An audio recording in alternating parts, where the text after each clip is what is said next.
recently, I decided to reinstate the fireplace outside. You know, it was an attempt to everybody finds a warm, crackling fire, a nice thing, right? Doesn't everyone find that cool? It's a great place to sit and chat about, nothing.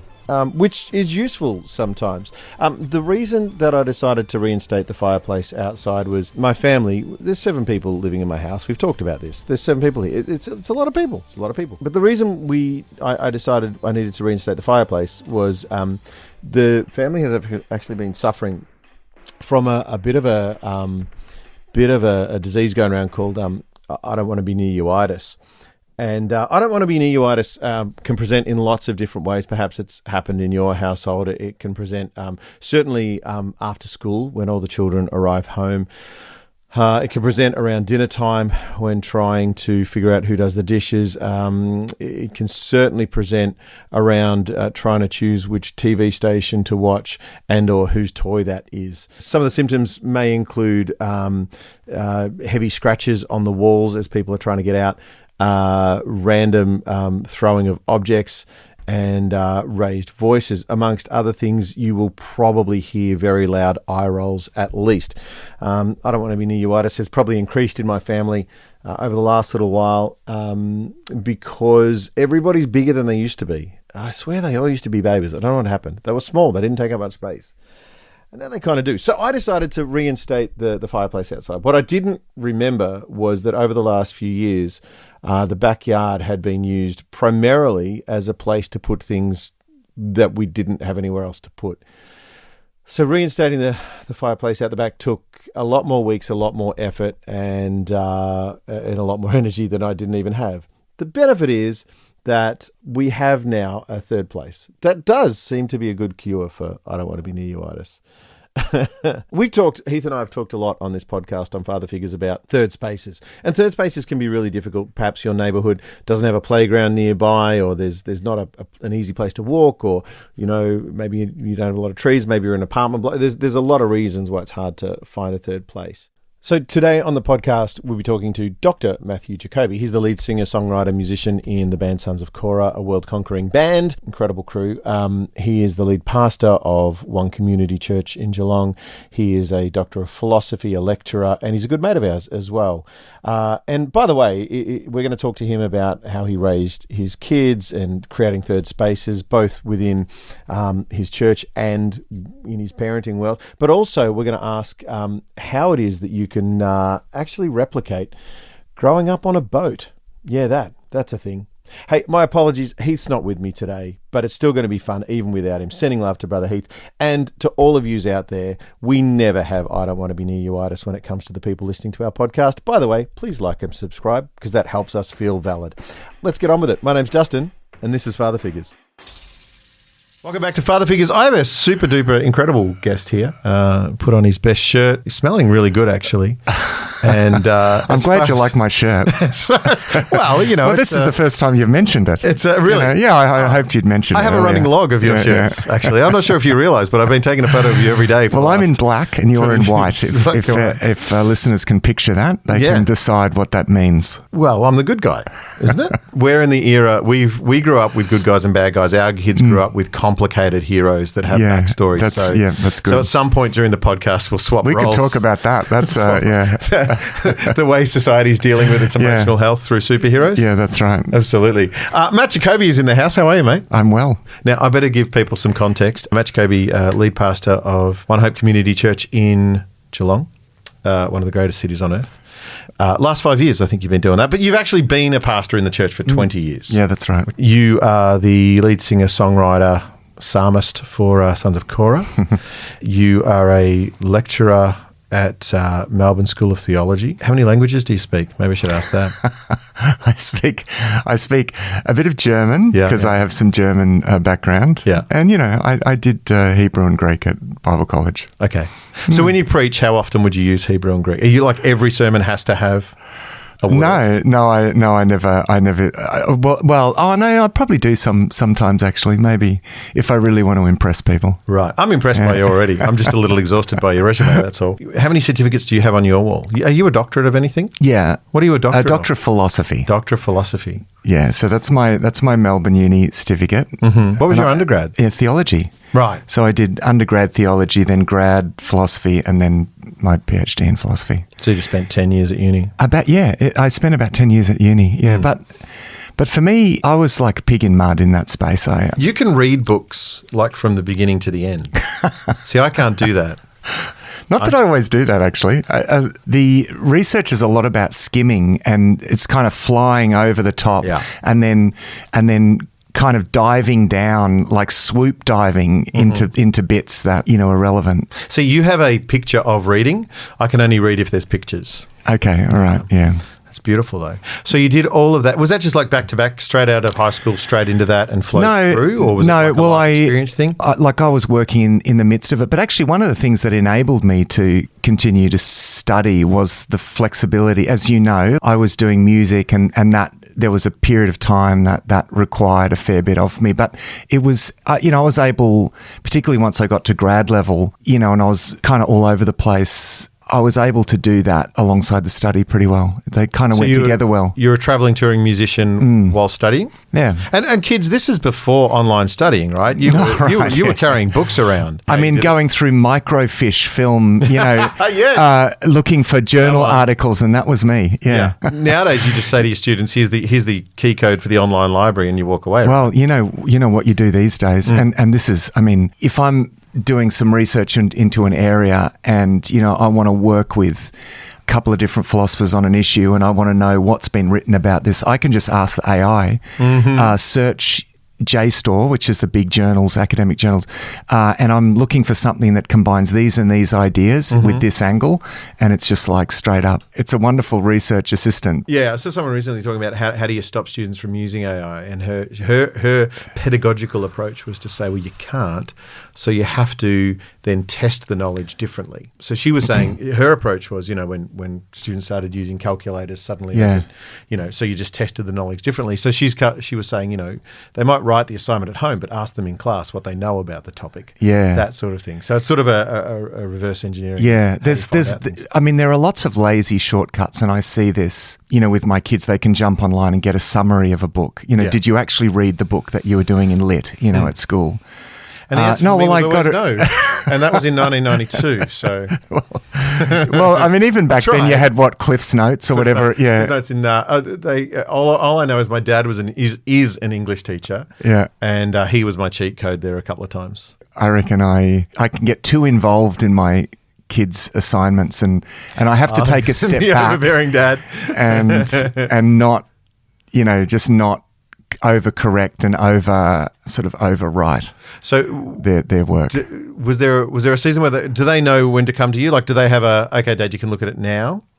Or are they just like, I want to do this by myself, leave me alone? No, I think, my son is, he's doing international relations and politics, and it's mainly, he'll show me mainly to, look at it through a critical lens, just generally, because I don't have any expertise in that. But, because he does philosophy as a minor subject, so I can get a bit more involved in that. But yeah, the school stuff, it can be a lazy shortcut.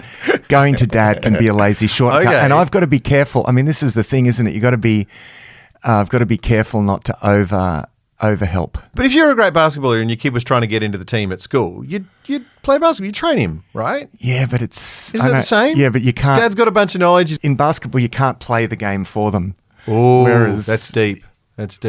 Whereas, with writing, you're just trying to help keep their self-esteem up, help them through in those moments of stress in the middle of the night when they haven't got the assignment ready. The problem is, it's just giving the time. So rather than just rewriting the sentence, it's saying, can you think of a better way to write this sentence? So you just put on your teacher hat. Yeah. How would you feel if? What would you say if? Yeah. And then just rephrase that for me slowly. Yeah, I know. But that takes more patience. Father of 3. How old are they? So 21-year-old daughter, 19-year-old son, and a 16-year-old daughter. Married to Kate for 26 years, yeah. How's that working out? It's going all right? It's going great. Just checking in. Just doing a marriage health 26 check. years, we're going well. When it came to parenting, did you guys have a talk before? Did you know how you were going to parent? Did you just, because you seem like kind of a fairly structured guy. Did you attend a course?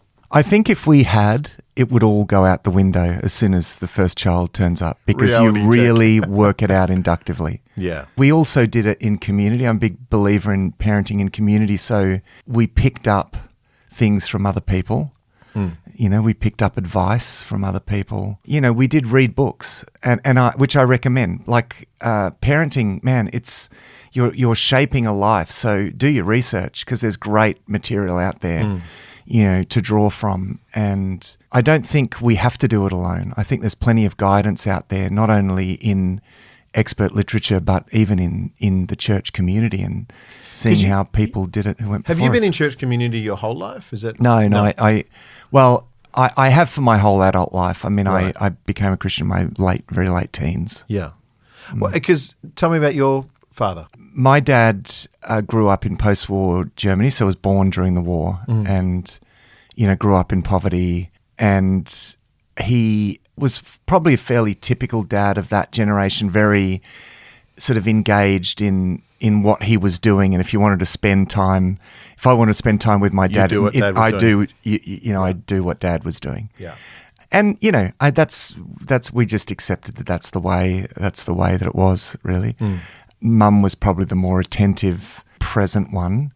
But, I had a very loving dad. And again, that mix of kind of cultural backgrounds. I'm first generation Australian, so mother moved from England, dad moved from Germany. Oh, so they met in Australia? They met in Australia. Yeah, right, yeah, okay. Yeah. You experienced a lot of different... Tell me about the sailing part of your life. I don't know much about it. I just see the pictures. Yeah. Because I keep seeing, Matt the Wandering Philosopher, and I think maybe there was something in your childhood that allowed you to... Maybe. Well, my father actually did a lot of travelling and sponsored travelling, actually, in his 20s. In fact, he travelled a lot through his teens even, amazingly. He, at sort of 16 years of age, he and a friend with no money in their pockets basically walked around the Mediterranean. So I'm talking across the top of North Africa, like down through Syria, getting from Syria to Israel into Egypt, but, and then across the top of North Africa. This is unthinkable. It's like... Yeah, can't even imagine this is where the conversation goes, kids these days, because at 16 years of age, it's... And I've seen the pictures of these two young German kids, skinny-legged kids in lederhosen, right? Like one change of clothes. They just had their German lederhosen and sandals. And they just started walking. And they just walked. They went from Germany down to Greece, then all around the Mediterranean, across North Africa, to Gibraltar. And are we talking like a couple? How this long is in the. Like this is year? In. It took many months. Yeah. So he kept doing that sort of thing. So he, went up to the North Pole. He drove in a combi across Central Asia from Cologne to Kuala Lumpur. That was like sponsored by a big German magazine and Coca-Cola and he'd send photos back and write stories for the magazine. And then he ended up in Australia where he met my mum. And then I was born. And then when I was 5 years old, in the meantime, he'd found an old sailing ship that he and his brothers restored. Of course. Took them 6 years to restore this sailing ship, and then set off to do a circumnavigation of the world. As you again, do. And sold the footage and the story to a German television station. So when we got to Germany, we were like celebrities. Wow. Yeah, because the ship, it's a big, tall sailing ship, so it was rigged so you could lower the masts to go down the Rhine River to get to his hometown of Cologne, which when we got there, the whole city was out, like, brass bands. It's amazing how that sort of crazy adventure spirit, if it goes well, brings people together. Oh, yeah. Because there's a lot of things in that 3-minute monologue that could have gone wrong. yeah, that's right. So you're 5-6 years old. on a boat. Yeah, so it was between sort of 5 and 7 years old, and then and even after that, we went and lived in Fiji for all because the sailing ship that we had was I don't know if you remember an old 70s movie called The Blue Lagoon. Mm-hmm. The ship was in that movie, so we lived on the island with all the actors and the film crew, and while that was being filmed, and just lots of little kind of funny sort of life advantages. Was there some naughty scenes in The Blue Lagoon? I kind of remember as a young man thinking this is a pretty cool movie. Well, when we went to see it for the first time, I was sitting next to my very strict English grandmother, who did not approve of her grandson, looking at this movie at sort of 9 years of age or something. I feel like that was one that I wasn't allowed to watch as a kid. I don't know why. I'm just going to check IMDb right now. Now, when I was in high school, it was used for sex education. Right. Yes. Okay, I am thinking of the right movie. Yeah. So that was not something to admit to because that was very much not cool. Yeah, right. Yeah, that was very much not cool. Okay. I feel sorry for you. I feel happy for you and sorry for you. Even though it was super cool living on the island and all that sort of stuff. Interesting life. So we settled in the Whitsundays and did charters out of the Whitsundays, on the ship. But we sold the ship when I was sort of in my teens, and I went off to boarding school, and eventually in early 90s moved to Geelong. Where did you do your boarding school? Downlands College in Toowoomba. Gosh. Okay. Yeah. That's a very traditional British sort of thing. Like all of my ancestors would have been sent off to boarding schools. Schooling in those years, boarding schools, yeah. So safe to say you weren't raised on devices? I wasn't raised on devices, no. I mean, I barely saw a movie until I was probably... And when you did, it was The Blue Lagoon. Come on. Yeah. Well, come on. Childhood dream come true. Well, that's the interesting thing is that I barely knew what was was on. Yeah. Sort of vaguely. That's kind of sweet. I had mainly, maybe we stopped somewhere and we'd seen a movie, in a cinema. I had for one of my birthdays, I think it was like my 7th birthday, they bought a reel, like a Super 8 reel of Woody Woodpecker. Yeah, and I watched it. They projected it up onto one of the sails. Of the boat? No, the sail. They projected it onto a sail while the ship is sort of heaving through this ocean with spray coming over. And I'm sitting there watching Woody Woodpecker being projected on a Super 8. Yeah, I remember it very clearly. So that was my technological moment. So safe to say that you know how to be with yourself, bored by yourself. Bored is the wrong word, but you know how to Oh, yeah. Yeah. So, I mean, we would arrive somewhere, anchor. I would jump over the side, swim to the shore and just go and explore, like again and again. Hang on. You didn't have an air tag on you. No. Your mother didn't have a smartwatch on your wrist. No. You just went and explored. No. And they would come and find me in a dinghy if there'd been a shark sighting. Dad would send one of the crew, because we had about 20 crew. He would send one of the crew to come and look for me and say, your dad, there's been a shark sighting. You need to just keep out of the water. That's not much joking. So, absent parenting of the 70s. That's lovely. But I love those stories. Yeah. Well, it's interesting because we had a young man on the boat who we've kept in touch with, and I said to him, because he was 17 when he came aboard the ship, his father sent him to Greece to be a part of the crew. And I said to him recently, 17 years old, that's unthinkable. Like my son's 19 years old, I can barely imagine it.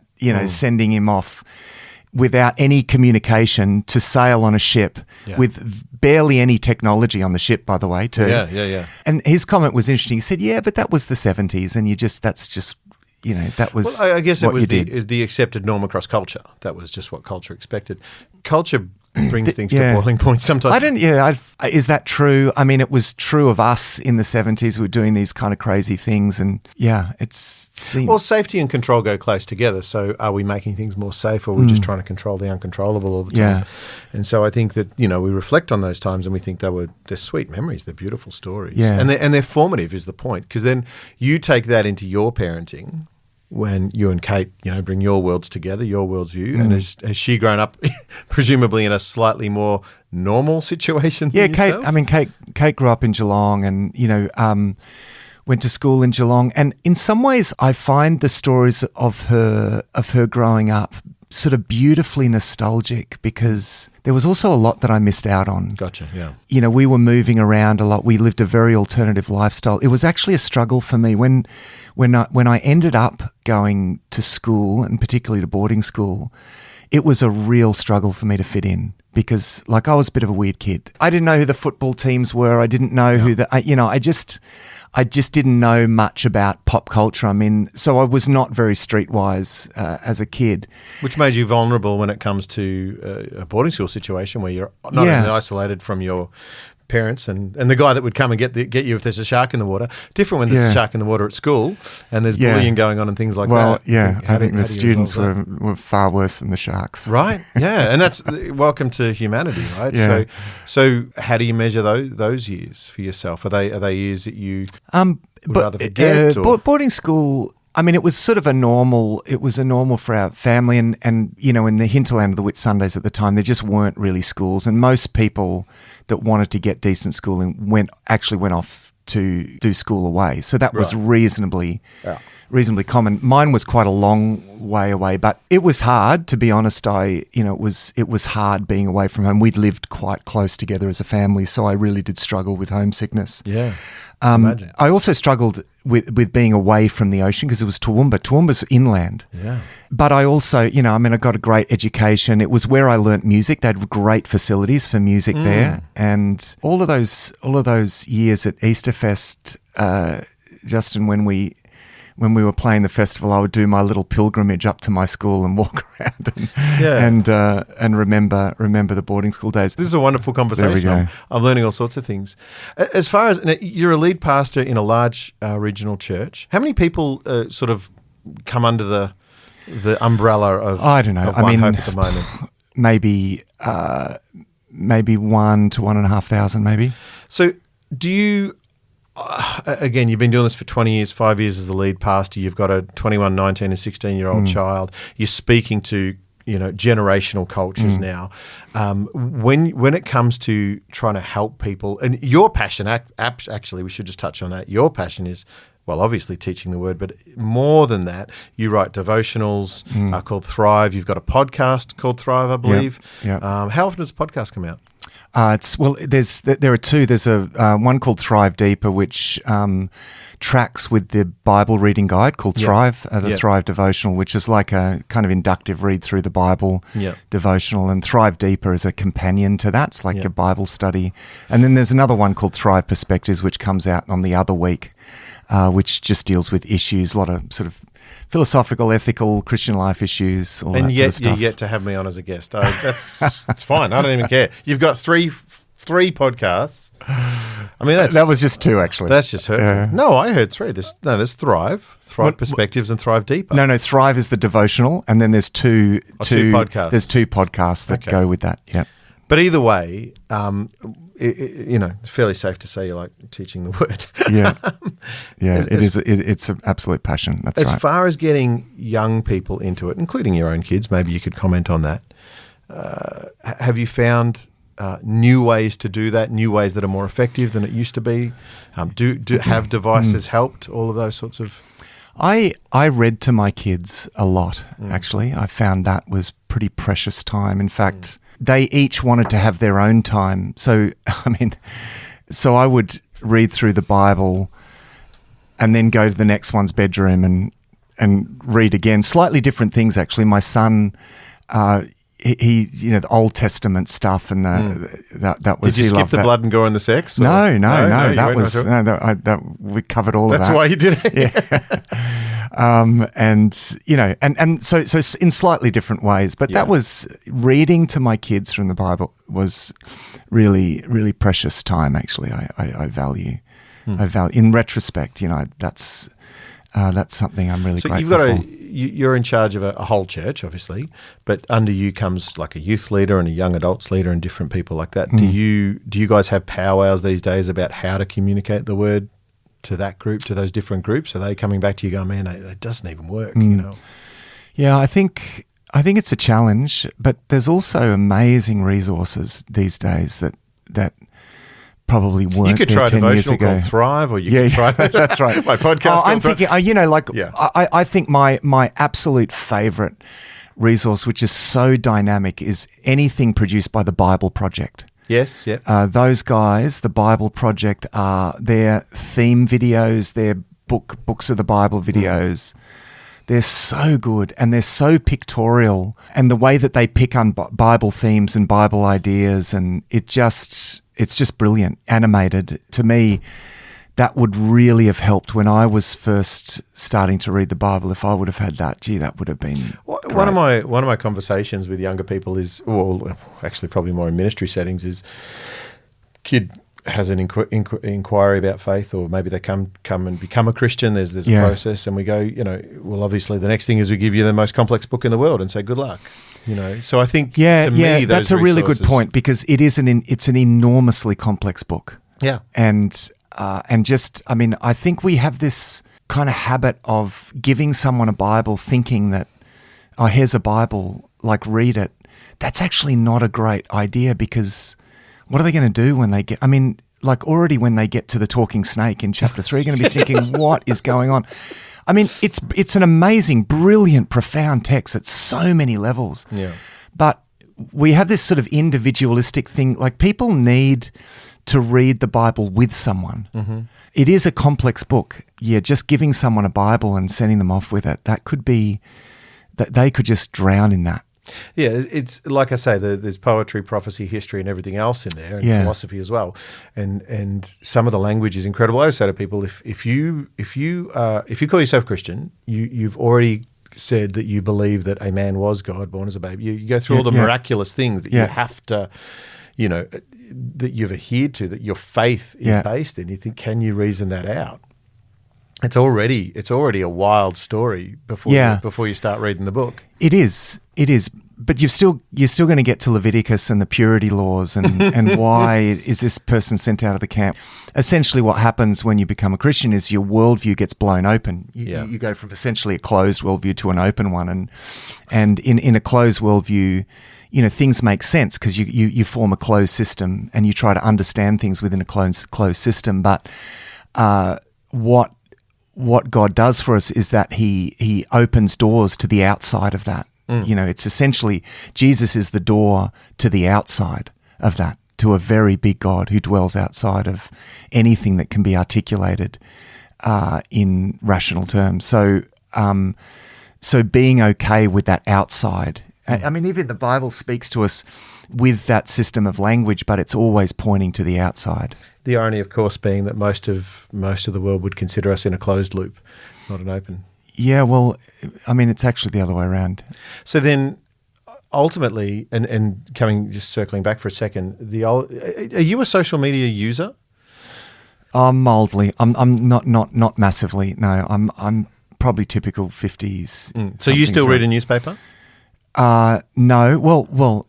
Actually, where do you get your news? Might be the question. So I'm probably typical older sort of guy because Facebook is my is I still and I don't really like it, but I do get I can do doom scrolling. It's just a little too easy. But it feeds interests and but I still recognize it's not. I know I can feel enough of the dangers just from that. But I guess the question I'm asking is that the danger for me with raising kids and giving them access to phones and essentially social media. I had a chat with my son on his podcast actually. Shout out to the No Direction boys, and I asked him, had we done an okay job raising? He's 19 as well, and so we talked about the dangers of it. And he said that the dangers for him were not gaming or anything like that. It was the doom scrolling, it was the Snapchatting, it was that sort of stuff. But essentially what those worlds are designed to create is an internal closed loop. Yeah. All of your information, all of your friendships, everything that is said on here is wildly more important than what is said outside of there. Have you had that experience with your kids? Yeah. When my 16-year-old daughter was in primary school, they brought in iPads, that they were all to have iPads. I think probably now that will have changed because, I think whatever 10 years later now, particularly, I mean, and the real landmark, I think, publication on this is Jonathan Haidt's, it's Haidt, The Anxious Generation, which is probably, I reckon, probably the most important publication on this, where he talks about how creative play wires the brain of kids and how important that is, and what are the effects of the transition from a play-based childhood essentially to a screens-based childhood. Which we were told at the time was still play-based. Yeah, and but it turns out that it's not. Yeah. I mean, we didn't really know that. Now, having said that, I mean, we still tried to be really measured with that. I mean, my 16-year-old daughter is an avid reader, reads, dozens of books a year. So we feel like by reading to her and engaging her with that, it's, I think that's an important counterpoint discipline. It's one of the, one of the things that I think can help counter that, because one of the things that happens with sort of rapid fire media is a kind of attention. It's almost like a stimulation addiction. So you get this attention deficit problem, and I think reading is more contemplative and takes more patience, and so I think that can help. You're a classically contemplative person by personality and by, I mean, possibly, yeah. No, you're right. I have had to cultivate that as well, though, right? Because I'm also a classic overthinker. Mm-hmm. So learning to slow my brain down has been a big one for me too. How have you done that? Well, I have done that through practicing stillness. I mean, mindfulness would be, but it wasn't really for me. It's always been in the context of prayer, just being still, being available, being present, focusing on the God who is present. For me, that has been probably one of the most important spiritual disciplines that's helped me to slow down. Who influenced you there? Who taught you that practice? I think I sort of stumbled across it, really, I would say. I read stuff subsequently. I think I just recognized how difficult it was for me to inhabit space. So, I didn't read a book that I subsequently read, John Kabat-Zinn's book on mindfulness, and I thought, this is kind of what this is, but it's still more prayer focused for me. And so I've since read lots of stuff on it, but I think was this a season? What catalyzed this? Was there a season in your life where kids, family, everything was too busy, and you realised the trigger was me recognising essentially that I was entertainment addicted. So I would really struggle. That's why you stopped coming on my shows. Yeah, it hurts me. I would struggle to just be in a place of prayer or something without. Like looking at my watch, wanting to go watch telly, or I mean, that was even probably just before streaming and binge watching when that was happening. But I recognized that I needed to media fast, and so I started media fasting. And how long ago are we talking? Oh, this would probably go back 15 years ago. Oh yeah, right. Yeah. So I just really felt like I needed to media fast, and so I did. Through 4 nights a week, I would just not, I would, but I realized how difficult that was for me. I had kind of withdrawals, and I thought, man, this feels like an addiction. And to cut a long story short, I ended up a lot of just sitting still and doing nothing. So literally just sitting still, sitting still and just focusing on God and my need for God, and just sort of sitting in my need. How's that affected? 10 to 15 years ago, that's right in the guts of parenting time. Yeah, it is, yeah. So you're talking about probably the busiest that was season of your home life. Yeah, it was generally at nights. I wasn't watching telly, and so I'd go out of the house to avoid the sort of, the temptation, and I'd go for a walk. And I mean, there are other temptations there to, in terms of wanting to just work, working as well, because I can be... you're a maker, bit of a workaholic as well. Yeah. So, yeah. But it's a classic thing, isn't it? So I just would try to create contemplative spaces and get out away from things. And once the kids were in bed, and I just say, you know what, I'm going to get out of the house, because otherwise I'm going to sit down in front of the computer and start working or watch television. Right. And you're a better dad for it? I think for me, it made me so much more present. I mean, first and foremost, present to God. I mean, I think a lot of people have a persistent feeling of God's absence, and it's actually not because God is absent, it's because we are absent. In a sort of constant state of absent-mindedness. And it made me more present to God, but it also made me more present. It slowed me down, and it enabled me to inhabit time with my kids patiently, not feeling like I had to rush off and I should be doing something. I was able to waste time on well. things that are important, waste time well. So, again, going back to the busy dad scenario, your mind creates a lot of stuff. You've written books. I think that, as far as I can tell, there mustn't be a night goes by where you don't write something that could be published the next day.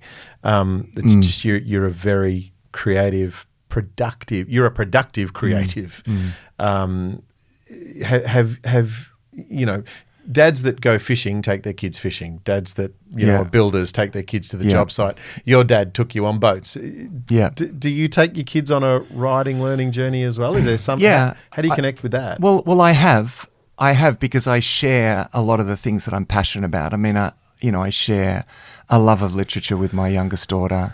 Yeah. I've shared a real love of art with my oldest daughter, who's just finished a Bachelor of Fine Arts. She's very arty. She loves all my weird kind of art, arty films that, and I've shared with my son a real love for history and philosophy, and we read books together, and so I have shared all of my interests in really lovely ways with all of my kids, because they each are interested in slightly different things. And so, enjoying that journey with them and enjoying their enjoyment of those things has been a wonderful and enjoyable part of parenting. You seem to have a good balance of, and again, we've talked about you grew up sans devices at every level. You didn't even go home to a lounge room that had a big TV in it or a record player. Screening Woody Woodpecker on the sails of a ship. And then trying to learn to parent in a suburban home without the waves and the water. I mean, you still live near waves and water, but it seems like you've made some major adjustments to expectation of self and space over those years. Yeah, working things out as we go, but really focusing on priorities. What is the most important thing here now? I have never, it's interesting in retrospect, I have never regretted, different ones of my kids required more time at different stages in life. And there's always that feeling, this is taking so much time away from other things. But I have, in retrospect, never ever regretted the time that I put into my kids. But I know I would have regretted it if I didn't. Yeah. And I do not regret not having done other things. Yeah, right. Yeah. You'll never regret that. I don't regret that I didn't write another academic article because I was reading books to my kids or because I was, going to art galleries with my daughter, or because I have no regret, but I would have regretted that. But the stabilizing factors for you, and again, we're talking about you two have stayed married. The kids have been raised in the same home, and so that's not I don't even know if it's a majority experience anymore. You would have had to fight for your marriage at times, fight for your kids, fight for your family. It just sounds like in each stage you've been able to say that's just the first priority. Yeah, and I mean the kids have seen us working it out as we go, and I'm a big believer in being parents to your kids. You're their parent, not their friend. Yeah. Kids actually need parents. They need... Yeah. It's okay to guide them. That. You're allowed to tell them what that's to right. do. Yeah. And, I mean, of course, we have a wonderful friendship, but they need, they need a fairly firm sort of boundaried sort of kind of parenting, but humble parenting as well, because we got a lot of things wrong. as we went. We flew off the handle, or we got too over this, or too, responded in the wrong way. Yeah. We're too selfish. Honestly, there's so many things. Yeah. Every parent has that experience. But, we're going to do an episode at some point called Top 10 Dumb Things. Yeah. But we, even apologizing to our kids and saying, look, I'm sorry, I just, I should not have said that. One up. Really messed that up. Yeah. I think that even modeled something important to our kids. Yeah. It showed we're fallible people. We're working this out as we go along, but there's a stability in the ability to recognize that and apologize. What's the love they give to you? What's the best thing they can do for you as far as your love language? The thing that I enjoy the most is that my kids still enjoy doing stuff with me. Yeah. It's a win. It's a massive win. Yeah, that's a massive win. Win. People don't understand. I'm like, do you know how many people I know that just don't want to talk? Yeah. Don't want to talk to their old man? Or like through their teens, and the fact that, we've been through all of the stuff, locking themselves away in their room and being shut out from elements of their lives. But there's always been a margin where they've been happy to really to come out, and we've enjoyed doing things together. Yeah. So, what's the best evening look like in your house? Are you guys put the music on, turn the lights down, cook together? What does it look like? Yeah, it's often when the television isn't on, right. I think. Yeah. And it's sitting around on the couch when everyone's in one place. There are these moments when everyone's just talking in the lounge room together. Yeah. That's just, I look at that and think, gold, isn't it? I want to bottle this moment, and the kids are all getting along and they're all talking respectfully to each other. 3 minutes later, no. But you can't engineer that stuff, can you? Except, I should say, you have engineered the facility of that. The house is a safe place. The children have an open conversation, an open relationship with Dad. And you've brought,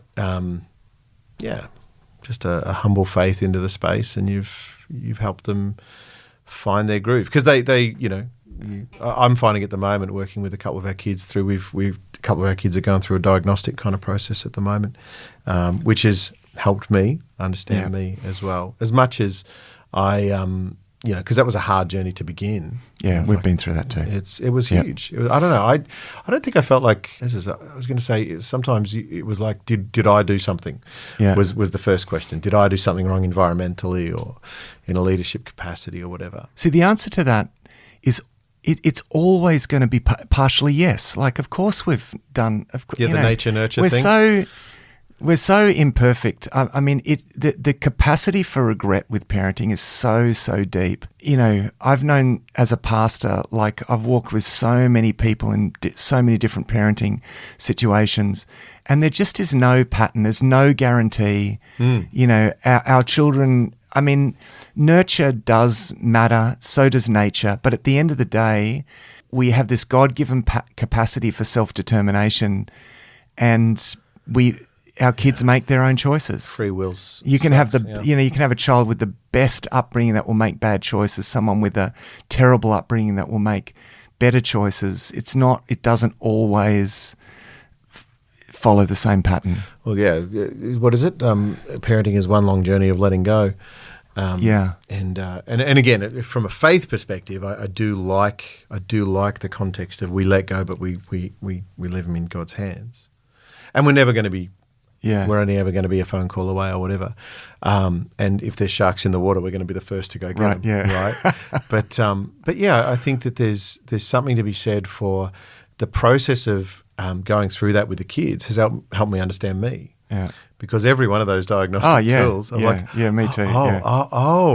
That's why what all your mates have been telling you your whole life. Yeah. Do you find that? Yeah. It's like I absolutely find that. Yeah. I'm like, okay. Yeah. I call it my. Yeah, anyway, I shouldn't joke about this stuff because I am treating it seriously. But it is an interesting thing that in our generation, where I think there's a lot more social science, a lot more medical science around how minds work and kids work and all that sort of stuff, and I find that the church is often a little bit behind on this stuff, and so I'm always grateful for pastors and leaders who are acknowledging that this stuff is real. and B, understanding that also taps into how the perception of God and understanding their own faith journey happens. So for me, again, playing music was the only language that made any sense to me as a kid, and I think for you that was a large portion too, including the academics. But I think that understanding self, and like you say, you learnt that process of the media fast and the sit still and the stillness.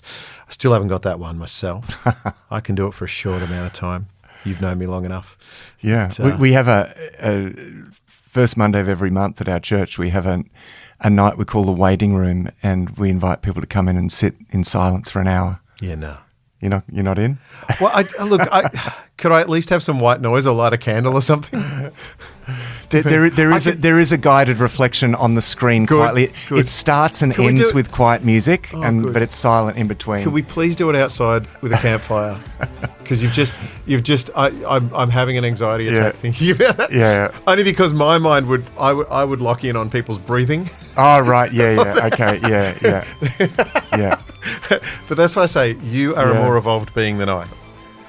No, I don't think so. I mean, we've all got our things, haven't we? Yeah, absolutely, mate. Absolutely. Hey, man, thank you so much. We could make this about a 13-part series, and maybe we should. But Matt, first of all, thanks for sharing so honestly about your journey along the way and what shaped it. And thanks for helping us figure out fatherhood together. Absolutely.